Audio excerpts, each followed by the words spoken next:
welcome to Subjects in Computer Science. My name is Anna Huber. I'm a lecturer in mathematics here. And although my background is mathematics, I've been in some computer science departments as well. I've done my studies in pure mathematics, and then I've done a PhD and a postdoc in theoretical computer science. I've always stayed very theoretical. I've always done maths, but I've done maths that were useful for computer science. I've done maths about problems and models that are inspired by computer science. And I want to talk to you about a subject that I've done during my PhD, which is randomized rumor spreading. So feel free to ask any questions anytime you want. I know one thing between mathematicians and computer scientists is sometimes the language. So you would have to talk of a network and I would talk of a graph, and we don't understand each other. So just whenever there's anything, feel free to immediately ask, and for words that I'm using or whatever. So, randomized rumor spreading. What is that? We all know what rumor spreading is, right? Somebody knows something and tells it to somebody else, and tells it to somebody else, and these pieces of information often go around surprisingly quickly to everybody, and that is what it is about.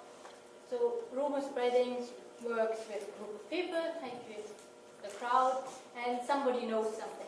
Somebody knows a piece of information. We call it a rumor, but it works in general for a piece of information. So how will that person choose now whom to tell it? The person knows something, says, okay, I'll choose somebody to tell it. And that's where this model comes in, the randomized rumor spreading model.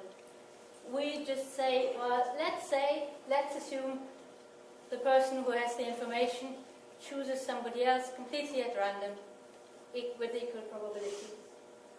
So if we formalize that a bit, it could look like this. We have 5 people, A, B, C, D, and E, and somebody knows a rumor.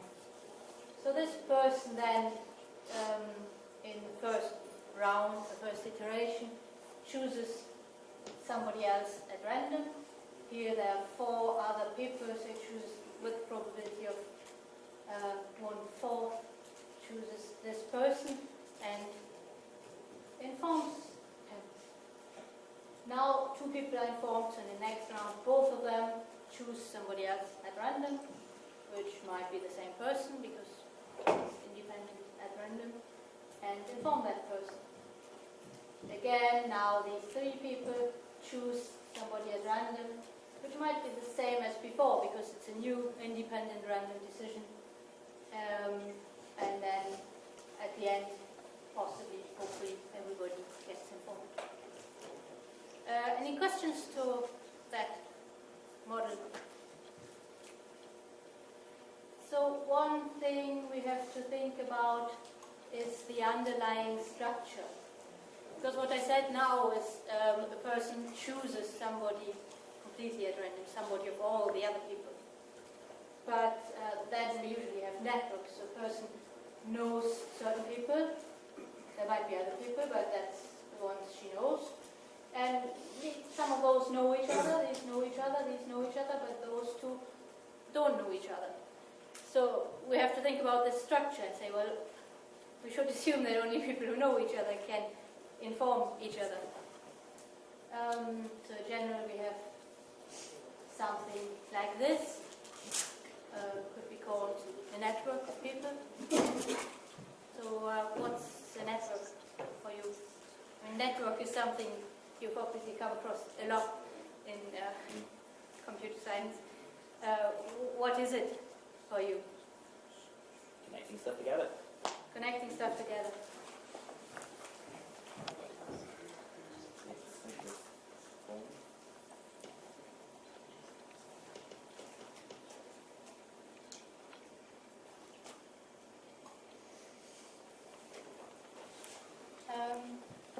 Anything else? transporting data. Sorry? A means of transporting data. Means of transporting data.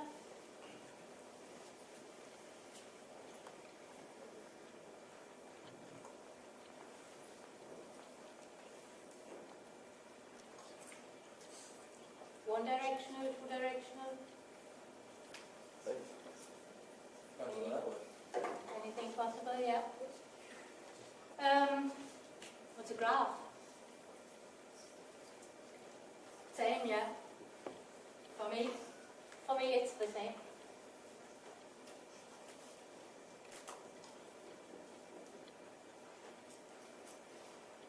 Any other opinions?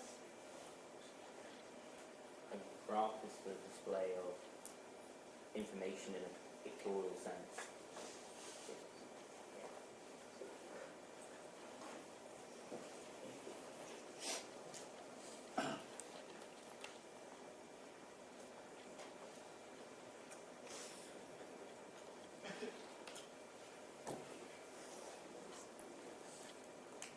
Wow.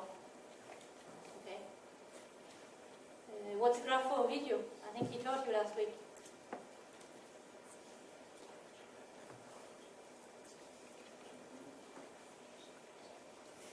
Yeah, so these things are. You all seem to have quite a good idea of what it is, and people seem to have slightly different understandings of it. So in mathematics and for a model, it's very important to define what you mean. It doesn't matter how at the end of the day. You can have one or other definition, you can have one or other opinion, but you have to work with that throughout the model. So I give you the definition of graph as I want to see it. A graph consists of a set of vertices V and a set of edges C, where each edge connects two different vertices, which fits to lots of the things you've said, I guess. It's one possible definition. The graph could look like this. You might have seen one like that with the video.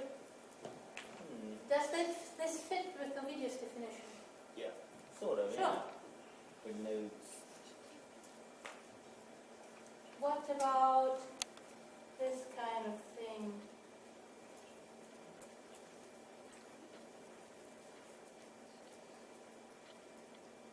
Does he allow that? Yeah. Yeah. So it doesn't, right? Because I say each edge connects two different vertices. So there are slight differences. So precisely if I want to use Ovidius' definition, I always have to say a loopless graph. So when I talk of graph, I mean a loopless graph from now in Ovidius' definition. So applications of graph theory is, as we've seen, it could be a network of people who now know each other. It could be a network of people who are connected via some devices. That could be some Facebook or the internet in general, or other computer networks. Could be something completely different, like transport Yeah, explain all of that. networks. Sorry? You explained all that with trains and roads. Yes. Trains like this. Yay. Okay. Is that clear? What's a graph? Could be different things. We agree on one thing. Any questions to that? What's a network?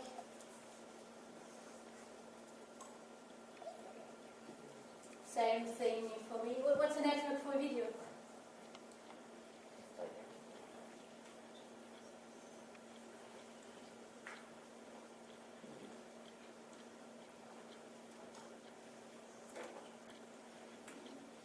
I don't think you defined networks in the last lecture. You just went over the graphs. Yeah, I think he called network something that would be a weighted graph.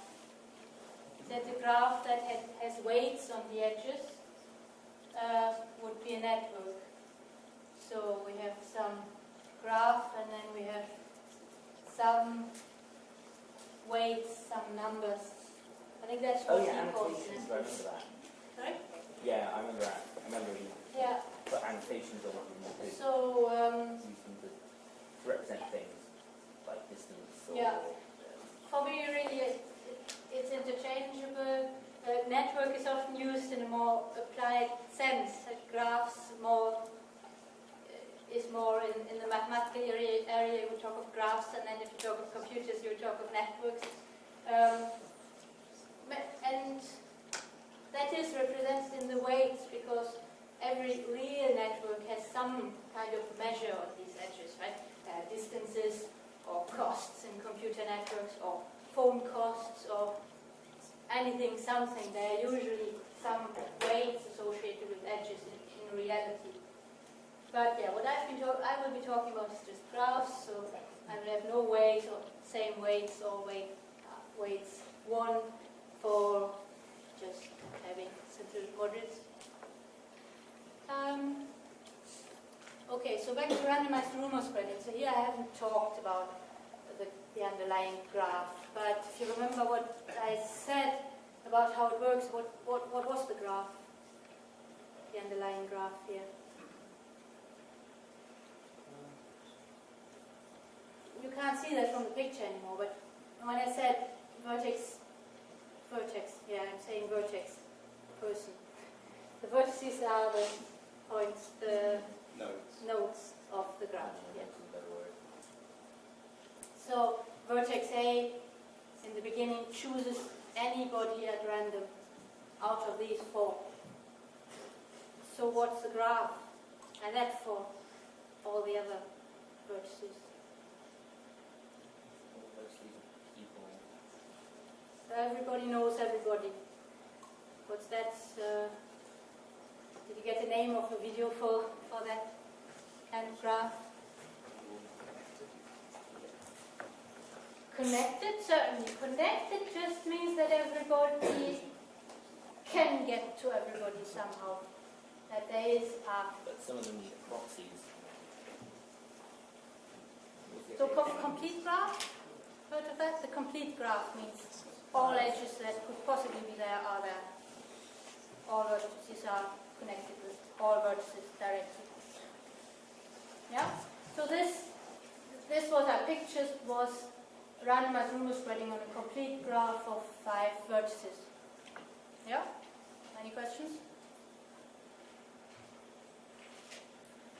Now, what is it in general, what I was describing? It was a randomized algorithm. Because I said, you take your information, the algorithm is as follows: you choose somebody at random, pass on the information. Next round, both of you choose somebody at random, pass on the information. So that is an algorithm which uses randomness. Randomized algorithms are often used in practice because they are usually efficient and simple. They are easy to implement. They are robust, because if something doesn't work, it's quite likely that it gets done again in a similar way. They usually have good average properties. So on average, in expectation, it's all going to work out. And examples, I don't know if you've seen any of those. I won't talk about those Monte Carlo algorithms, random walk, or this randomized rumor spreading, which I will talk more about. So examples for randomized rumor spreading are broadcasting updates in distributed databases. So you have your different servers that have some database. You will want to put in new information, update at some point, and you kind of want that it works by itself, that you don't have to give them a structure that every node knows what to do. Yeah, choose a random neighbor, pass it on. Or another thing, mathematics of infectious diseases, where something gets passed on randomly, and what you want in this type. Well, the first application, of course, we want everybody to be involved. In this application, we want to avoid everybody to be infected. So the general question is, how long does it take until all n vertices are informed? Any idea. Of course we can't know because it's random. But how long does it have to take at least? It's the minimum. The best combination where each output is unique, so there's no redundancy. That would be Where everybody is talking in informed. rumors, everybody informs somebody who has never heard of the rumor all the time. How long would that take? It would be binary logarithm of n. Why is that? Well, as you said, the first person informs somebody, so we double the number of informed nodes. In the second round, those two inform somebody, so we again double the number of informed nodes.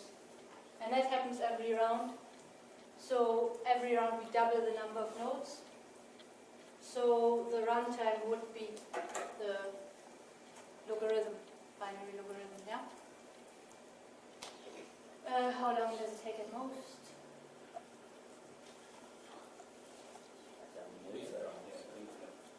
Yeah, infinite. You can't, the first one could always choose the second one by chance. So if we look at it theoretically and want to answer this question, how long does it take? Like, prove me a bound, we have to ask a more precise question. So what we can ask is, how long does it take until all n vertices are informed with high probability? So we can calculate we can get a runtime where we say, well, roughly within this runtime it finishes with high probability, and that means with a probability that tends to 1 if n tends to infinity. So meaning for very large graphs, for very large data sets, whatever, it is very likely to happen. Of course, in applications you would always want numbers with that, right? You would always want if I have 100,000 nodes, can I say with the probability of 95% that this goes? But as a theoretical question, you would consider the asymptotics and you would try to prove things like that. How long does it take until all n vertices are informed with high probability? And what comes out for the complete graph is that the randomized rumor spreading algorithm informs all n vertices within roughly binary logarithm plus ln, which I mean the natural logarithm, time steps with high probability. So don't get too hung up about those special logarithms if you want, but what we get is randomized rumor spreading has logarithmic runtime, which is quite good, which is quite fast, which is surprising for something that simple, right? And we know it can't be better than this one, so that sum is quite close to that. And then you can look at other graphs. For example, random graphs. What's a random graph? What do you heard of? So we have a set of vertices, and then we have one probability for edges, and every possible edge will be there with that probability. So you could imagine you have a coin which is biased with a certain probability p. Say this coin, and for every possible edge, for every two vertices that are there, you will throw the coin once, always independently, and then if the coin shows head, you put the edge in. If the coin shows tail, you don't put the edge in. And a graph constructed like that would be called a random graph. And yeah, of course, every graph can come out. But you know, graphs that,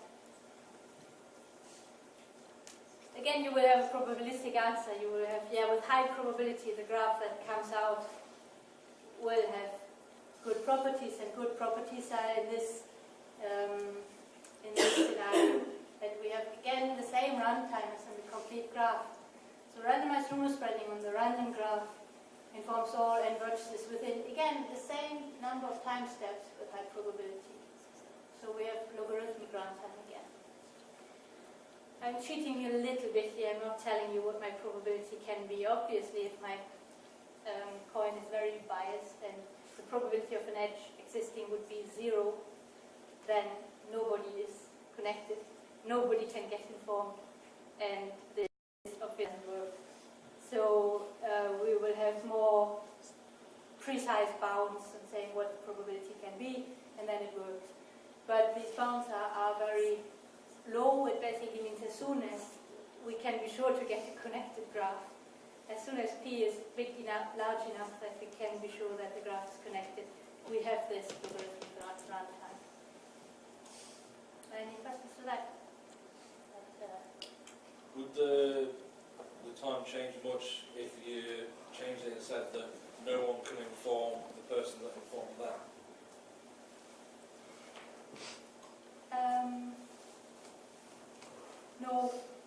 No, because it's we're looking at large. Maybe for small probability. Certainly not at all for the complete graph, because n will be large and n will be the degree of the vertex, and that means whether you have n or n minus 1 possible neighbors to inform, it doesn't make a huge difference for large n. And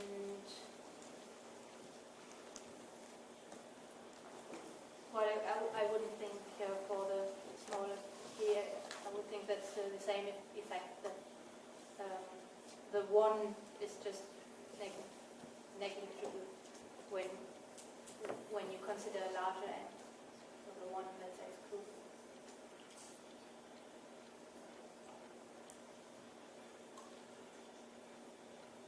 So yes, the same runtime is on the complete graph.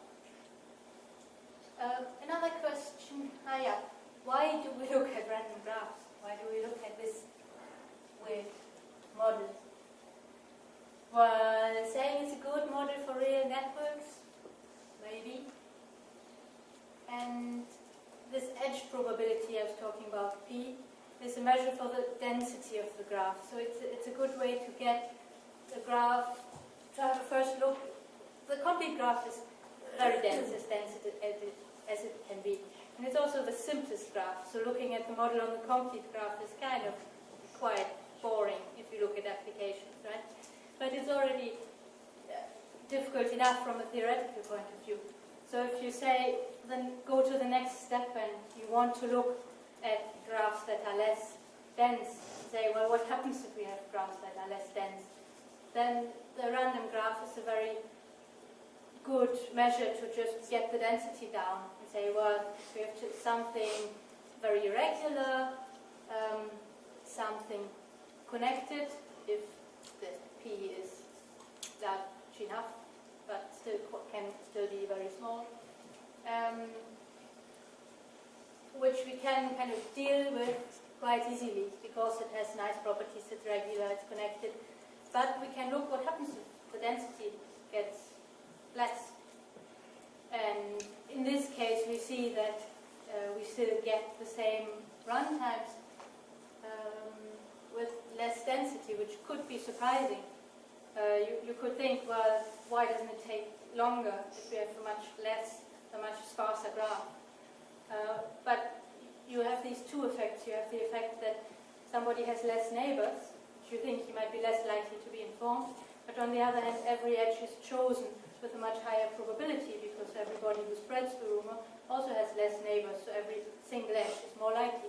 So these two effects balance each other out and mean that we still have the same runtime.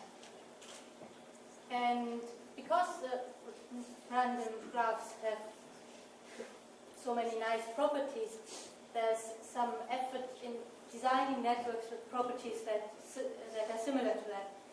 So if networks get designed, there's some effort to try and make it similar to these properties. So it makes sense to look at them. Well, why not? I think some of the things came up. It's maybe not such a good model for real networks. It's very regular. Real world networks aren't that regular. It's also a static thing. We look at one graph and put a piece of information in most applications. I guess if you have some information and you spread it across the internet, well, the nodes will already change while you go through. So there's many more research in that direction, many more tries to do it on other graphs, to go to more complicated graphs, to do dynamic graph models. But the random graph is, that easy model of a random graph is a good starting point to get something that's workable with and that has some nice properties. Another question you could ask about this is robustness. What would I mean by that? What do you understand by that? Again, it's probably a word that's around a lot. Durability. How solid is the graph? How much room for error is there in the graph? How much room for error, yeah? That's what I think of robustness.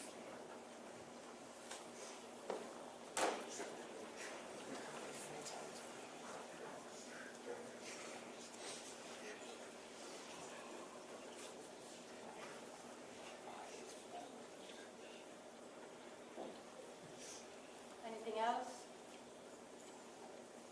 What could you think of if you think of networks, of information networks?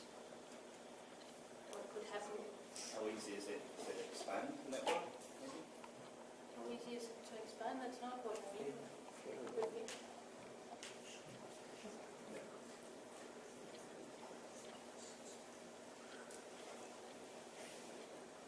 That would go in the direction of the dynamic graph models, possibly. Does it demonstrate all possible cases? Ooh, that's also something I don't mean. You're giving us rubbish.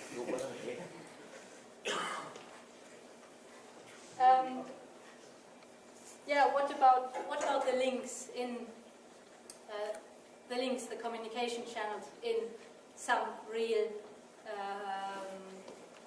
network, information network, computer network? Do we always have constantly transmission? Are we always sure that it reaches? So we don't, right? Links fail. That's the reality of it. Which is why you don't create a central point of failure. Which is something I mentioned before, and I said, well, that's why randomized algorithms are so good. So we should go and see if that's actually theoretically true for this randomized algorithm. So yeah, what I mean by robustness is what happens if links fail. How well does it still reach? And again, I would go through a very simple theoretical model and say the message is successfully sent with a constant probability Q that can be between 0 and 1. But the failures are all independent. Maybe not realistic, but that's the assumption for the model. So Q equals 1 is that what we said before, right? Every message always gets transmitted. And what will the runtime be for some other Q? Well, what is for complete graphs and the random graphs, which I was talking about before, this faulty randomized Rumour spreading with the success probability Q informs all n vertices within, again, roughly logarithm to the base 1 plus Q of n plus 1 over Q times the natural logarithm times steps. Again, don't get hung up about those logarithms and coefficients. Just you might want to note that this, if I put Q equals 1 in, that's the same as before. So this is something, but it's again logarithmic, which means we still have a good runtime. A little bit reduced because of the failures, but still logarithmic and not too much reduced. Any questions for that?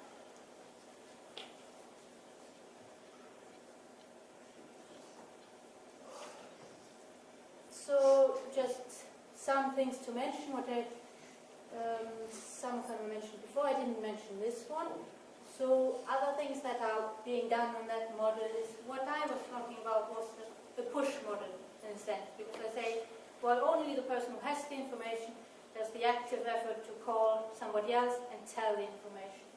There can also be a pull model where an uninformed node, so whatever contacts somebody and says, do you have an update, do you have a new information, and pulls that information. So that is something you could put in and look at the model, and that has been done. Then, as I said, you could look at other random graph models. For example, random regular graphs. Regular graph, what's a regular graph? You might not have mentioned that, but he mentioned what the degree of a vertex is, right? The degree of a vertex is the number of neighbors. And a regular graph means that all vertices have the same amount of neighbors, which is something that has been done and the model has been studied on that with similar outcomes, logarithmic runtimes. And other random graph models are still, it's still being done, and there's still open ones, open questions, and there's constantly new research on that. Social networks have been done, several models, graph models that try to model real-world social networks. Then dynamic random graph models is another new direction that I mentioned. It's not real to say, well, we have a graph, fix it for the rest of the time, then we start with our information and go through and inform one by one, and that's how long it takes. Because that's not how any real-world networks, internet or whatever, work. They have just changed by the time you're halfway through. So there are efforts to model that theoretically and results as well. Then you could want something like the safe termination criterion, which you don't have now because it's random.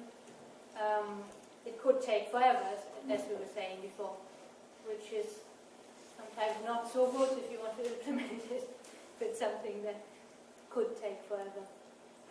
So, yeah, things like not being entirely random, not choosing a completely random neighbor, but having a list of your neighbors and starting at a random position, but going through the list in some order. So once the first node is through its list in a complete graph, we would be done. And memory, that's your question was about what if we say you don't allow a node to contact the one he has the information from. We could try and do more and say a node is allowed to remember a certain number of neighbors he has contacted, or things like that. So that's all I have. Thank you very much. And any more questions? So would the dynamic random graph have things like, say, being able to tell more than one node at a time?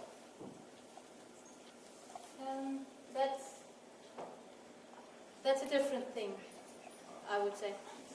That's a different model that has also been looked at. Yes, if every node is allowed to inform a certain number of neighbors, I think if every node informs 4 neighbors or more at a time, then there's a significant increase again on that runtime. If it's only one or two nodes, then we're in the same area of the logarithmic runtime. So that has been looked at, yeah. But that doesn't count under the dynamic graph model. So the dynamic graph models would be really, you look at a changing graph. So you have two things that happen in time, not only the information passing, but also the graph changing. So every edge could be present or not present in the next time step, and you have a model of having